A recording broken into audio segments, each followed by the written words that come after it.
Right guys, we're here with another video. Just a very quick video today showing you my home gym in its entirety.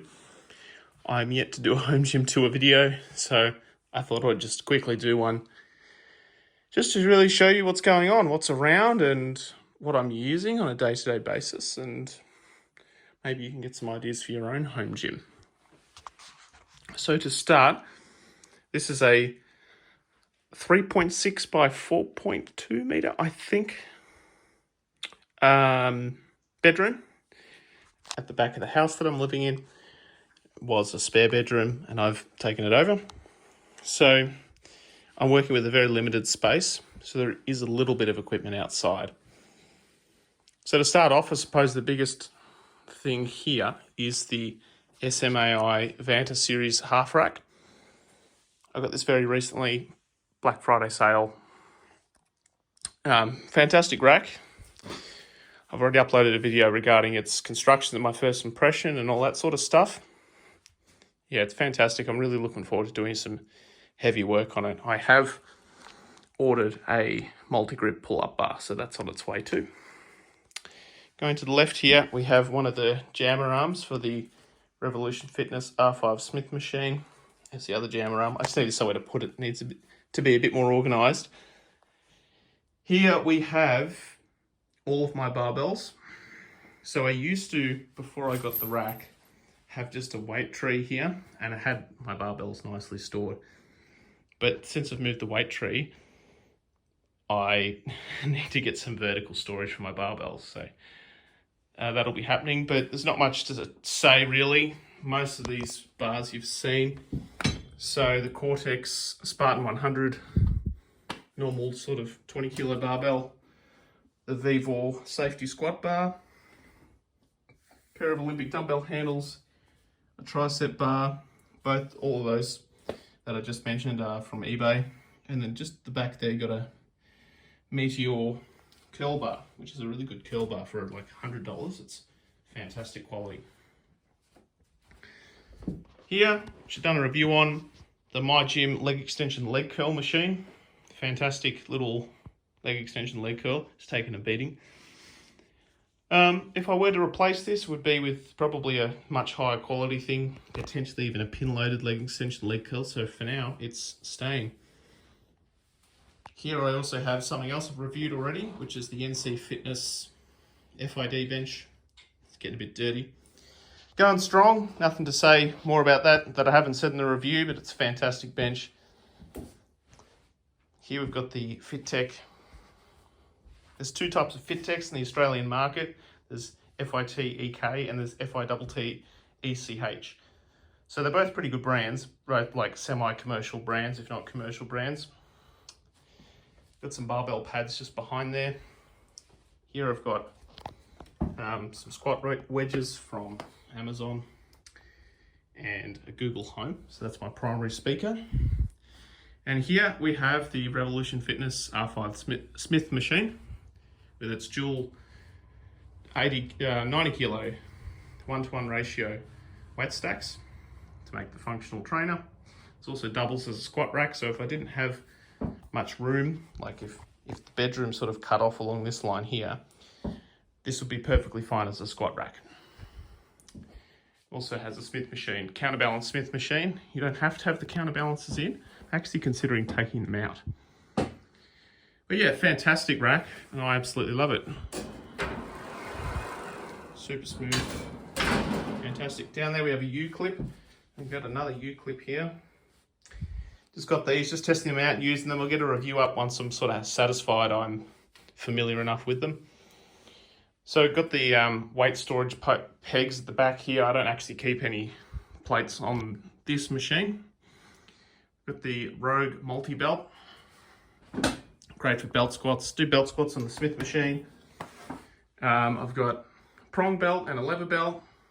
I have some cable attachments here. So these single hand attachments, which I just used for doing some rear delt flies.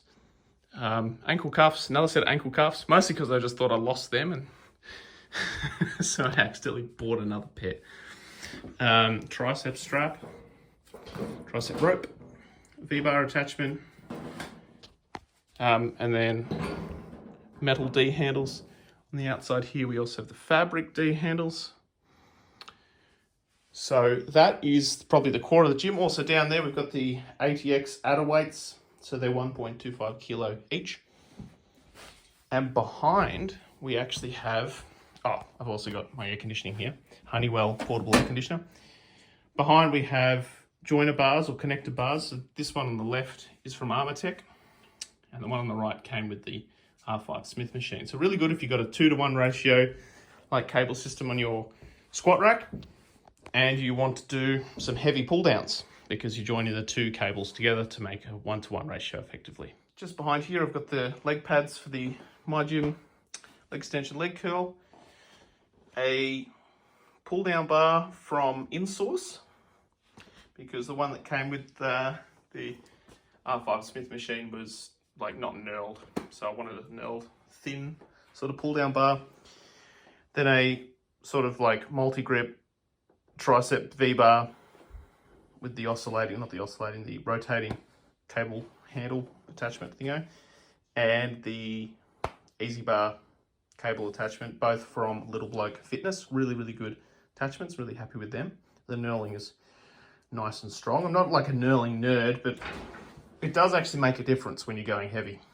Oh, just behind here as well, we also have from eBay, just a leg roller for doing split squats. Here, aside from all the mess, excuse that, I have the Fitness Lab adjustable dumbbells. So these are really good. These go up to 24 kilos. Just like the Bowflex Select Tech, they're all the same. They all come from the same factory, I'm sure, or the same area at least, and same design most definitely. And they're good.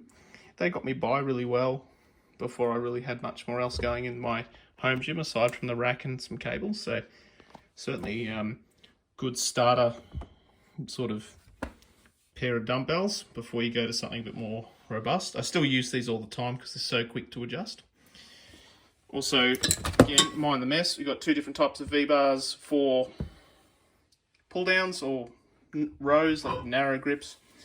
So I initially got this one in a set, but then I bought this one because this rotating component here actually doesn't allow you to put a barbell in the middle of it and have it evenly balanced. So at one point in my back training, I was doing a T-bar rows, narrow grip T-bar rows.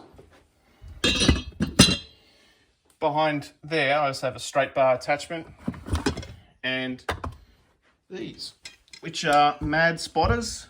If you've never seen these before, you need to get yourself a pair of Mad Spotters. So they attach onto anything really. Barbells are most common. And they spot your dumbbells so you can start them from a good position. So commercial brands like Atlantis and Panada, they sell dedicated benches that spot your dumbbells, or you can just buy these for like $100. They're really, really good. So outside I have just a small piece of equipment. So I have I think this is from Catch Fitness. I got it off Marketplace, like all good pieces of new equipment. So this is a Catch Fitness GHD reverse hyper. Now a lot of people say that, reverse hypers, GHDs, they sort of take up a lot of space. They don't do that much and people don't always use them in the programming. I think that's fine. And that's a fair enough criticism of the piece of equipment. I would say if you find that your reverse hyper takes up too much space, sell it and get a Rogue Scout reverse hyper, like the Westside Barbell one. And then it basically takes up no space. Or just accept the fact that you're investing this space of your home gym. Sometimes you don't have the option, but if you do, you're investing this space to strengthen and work on, don't mind the dogs, strengthen and work on the posterior chain. And it's a very important part of your body that we often leave neglected. It's not sexy to work on, except for doing deadlifts. No one really likes working on it. So I think it's important that we have these machines, or at least some way to strengthen the posterior chain. A 45-degree back extension, they're pretty small. And you can even get ones that fold up. So as long as you're not doing hundreds of kilos, like additional to your body weight on those, I reckon you could just get one of those. I started out with something quite small. Anyway, rant over. I've also got this deadlift platform that I thought I'd just pick up on Facebook Marketplace the last time I was in the city. So, I mean, I don't really need it. I don't currently do deadlifts. I actually just stopped doing deadlifts in my program. But I wanted to have it for the future. If I wanted to use, do deadlifts or even like bent over rows and stuff. If you want to do like a Pendlay row, then it's, you know, good to have a nice area that is dedicated to doing those off the floor movements and doesn't damage your floor. I also have a really cheap, shitty bench I got off Marketplace as well, which is only really here as a place to sit between sets. I almost forgot to mention, I have this weight tree, which is the one that was inside. As you can see, it's got the full barbell storage. This is just a classic weight tree you get off Amazon. I didn't realise when I bought this, I used to only have bumper plates. I didn't realise the different types of weight trees. There are bumper plate weight trees, and there are regular weight trees. And so this doesn't really fit bumper plates too well. It only really fits them on the bottom. But yeah, works well as very simple, cheap weight storage. So I really hope you guys enjoyed the video. There's a lot packed into this very small space, and just goes to show that you don't need a big shed or a full garage to get by. Even as I said, even if the wall cut off here instead of back here, I'd be able to fit this in, and even the leg extension leg curl and some dumbbells, and I'd be good to go. So yeah, certainly a good space. I would love to get into a shed just so I don't have to worry about exceeding the weight limit of the floor and there's concrete and all that sort of stuff. But for now, this works really well, and it's in a much more climate controlled environment. So thanks for listening, and thanks for watching as well. And I will see you on the next one. Cheers.